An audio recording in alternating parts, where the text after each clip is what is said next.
Oi, gente, bom dia, tudo bem com vocês? Pois é, hoje a gente está aqui para falarmos especificamente sobre a Reforma Protestante e a Contra-Reforma. Então, nós vamos falar sobre as três religiões que vão surgir na Europa no século XVI e sobre como que a Igreja Católica tentou resolver esse problema. PET 2, semana 2. Pois é, algumas coisas que existiam dentro da Igreja Católica, ou algumas pessoas não concordavam. E aí uma dessas pessoas que não concordava era o monge Martinho Lutero. Lutero, então, resolveu fazer um protesto, fazer uma crítica, para ver se ele conseguia fazer algumas mudanças dentro da Igreja Católica. E aí ele consegue fazer essas mudanças. Só que vão provocar mais mudanças na vida dele do que dentro da igreja. Porque ele acaba sendo excomungado, expulso da igreja, e com o passar do tempo, né, ele foi tão perseguido que ele morre alguns anos depois. Mas antes de morrer, ele se casa e funda a sua igreja, que é a igreja luterana, ou luteranismo. O Lutero, ele era contra um monte de coisa dentro da igreja. Se vocês olharem aquela listinha que nós já vimos nas atividades extras, vocês vão ver lá um monte de coisa que eles eram contra, que ele era contra. Vou citar algumas. Contra vários sacramentos, que ele concordava só com 2. Contra as missas em latim. Ele era contra a venda de indulgências. Ele era a favor da salvação pela fé e pelas obras, e não por favores que as pessoas prestavam à Igreja Católica.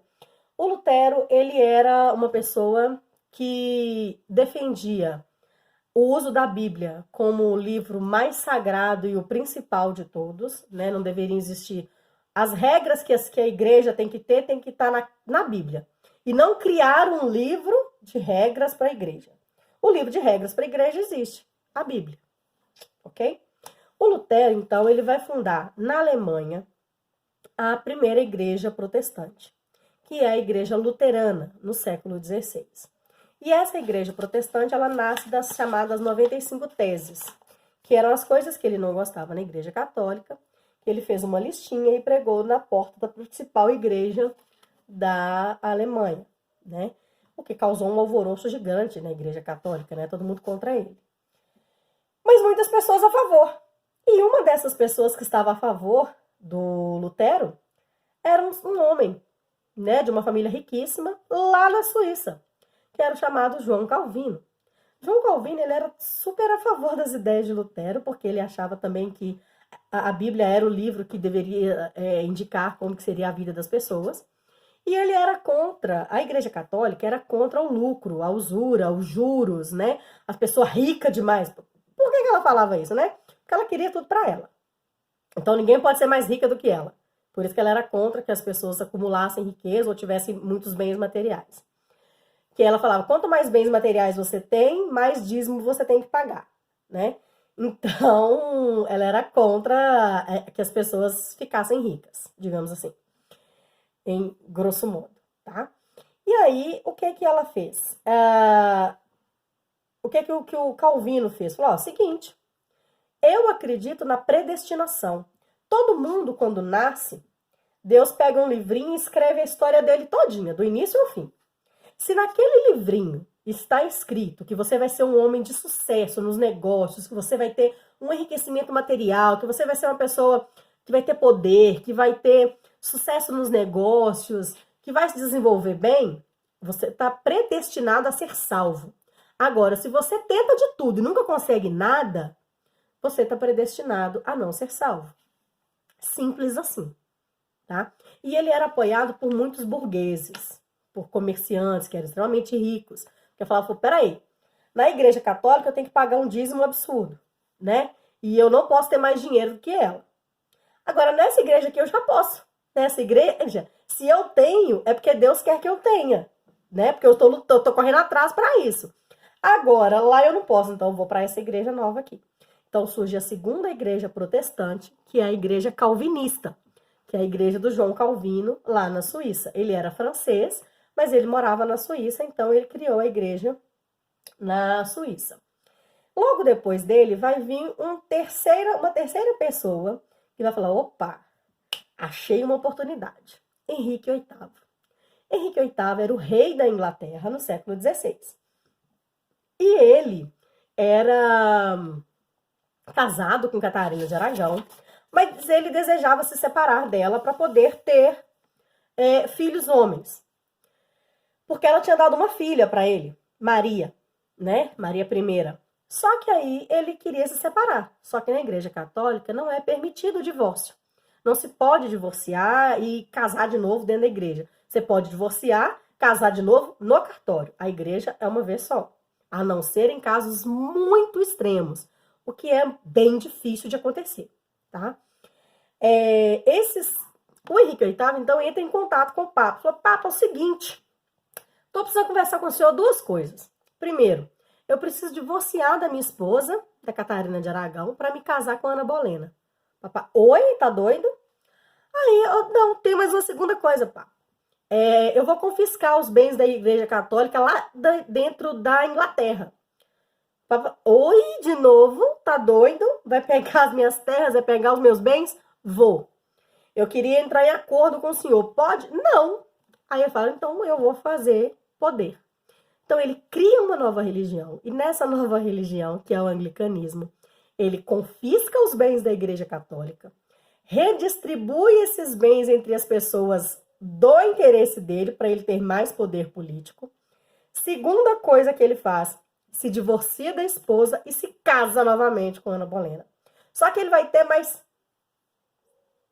5 esposas depois da primeira, depois de Catarina de Aragão. Ele se casa 6 vezes, ele tem 6 esposas. Porque queria filho homem. A segunda deu uma filha mulher, ele separou dela.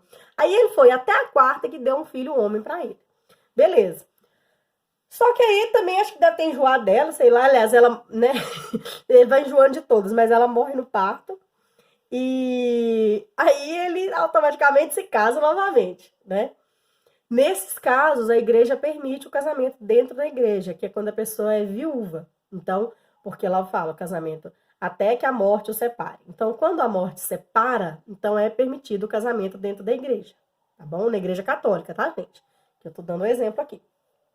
E aí, o que que acontece?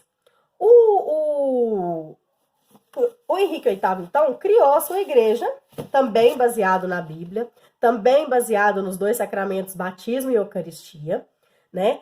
E também todas as 3 religiões negam a participação do Papa, ou seja, o líder da igreja é o seu pastor, o seu diácono, eles não têm mais obrigatoriedade de obedecer ao que o Papa, que está lá em Roma, vai falar. Tá? A Igreja Católica, no mundo inteiro, Igreja Católica Apostólica Romana, que é descendente lá de Roma, todas elas obedecem ao Papa, às regras que o Papa fala. As igrejas protestantes obedecem ao que os seus pastores, aos seus diáconos, aos seus sacerdotes vão falar, tá? Cada um com as suas características particulares. Como são várias religiões, eu não tenho como definir para vocês como que cada uma é administrada. Porque eu precisaria estudar uma por uma para saber quem é o líder dentro daquela igreja, tá bom?